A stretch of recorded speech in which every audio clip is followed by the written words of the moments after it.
It wasn't like it is today where there are all of these fake Santas in every mall. There was only one Santa when I was a kid, and that was the one at Hudson. You knew he was the real Santa because he was nice and fat. The way Santa is supposed to be. Plus, the mayor would always give Santa the keys to the city at the Thanksgiving Day parade. The mayor wouldn't give the keys to the city to some fake Santa. Hudson's had these incredible window displays. The windows were always decorated beautifully. I love the windows with scenes of Santa's toy workshop. I love how the lights from Hudson's would stream onto the street. There were 49 large window displays stretching along Woodward, Grand River, Farmer, and Gratiot Avenues. An entire bank of windows was devoted to Christmas and many lands, showing holiday scenes from all around the world. They had these moving mechanical figures, and they would move for me. I heard that folks had license to repair these windows for months, and some even just, oh, here it is. On weekends, you put like 6 deep into each of these windows. The building was huge. It took up an entire city block, 25 stories high, one department. There was always a huge banner preparing Christmas time at Hudson. One year, they made huge Christmas strap lights, 5,000 light bulbs, 9 stories high.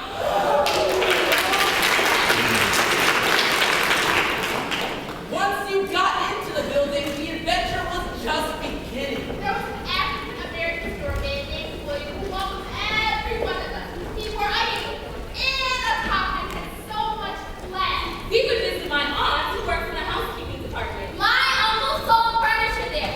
He was the first black man to sell furniture at Hudson. My parents would want to go to the restaurant to get the specialties. Maurice salad, chicken pot pie, Canadian cheese soup.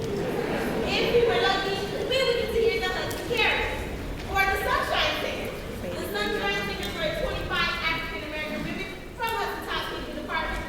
These were some of the best singers from church choirs all around Detroit.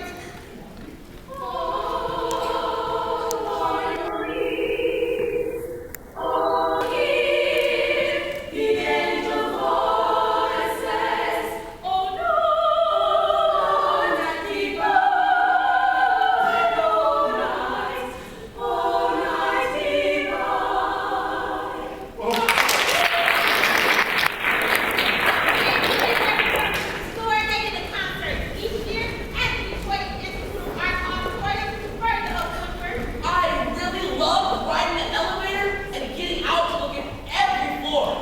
I liked using the bathrooms at Hudson's because they were so nice and pretty. The 7th floor had the prettiest bathroom. I love riding the elevator to see all of the decorations on each floor. Each floor was so beautiful. They clearly spent a lot of time and effort to make each floor something special. They constructed scenery to give each floor a nostalgic feel. The elevator operators, actually they called them elevator hostesses, were these elegant African-American ladies who always wore white gloves. They had so much charm and grace.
because he wanted it to be a surprise.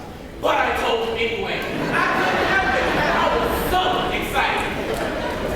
We waited in a long line to take a picture with Santa. While we were waiting for Santa, we were entertained by the Christmas Carol. A girl in a pretty elf-like costume. Kind of a mix of a girl Peter Pan and a little Dutch girl.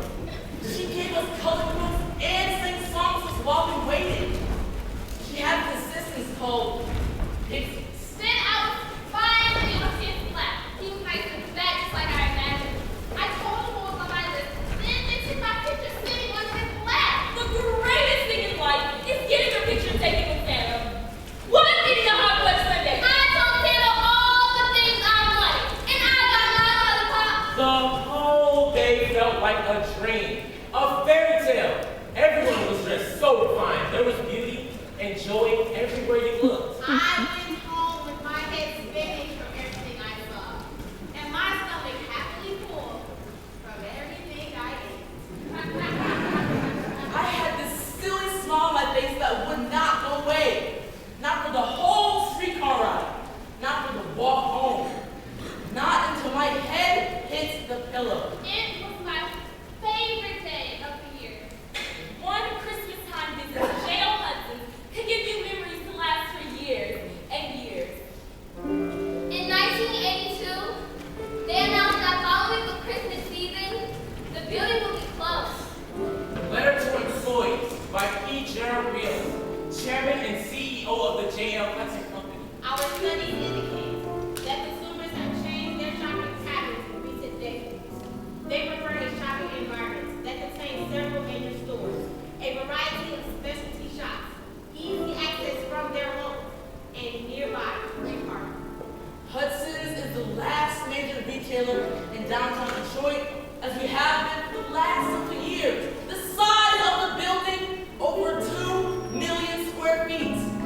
It's an expensive and inefficient arena to do business in. Working together as a team, we will close our downtown store with the dignity and the grace it deserves. On October 24th, 1998, the building was imploding at 5:45 p.m., the normal store closing time.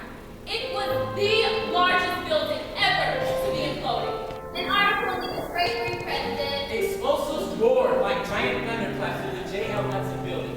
In rapid succession, Saturday leveling and second the legendary store that has been a part of the city skyline for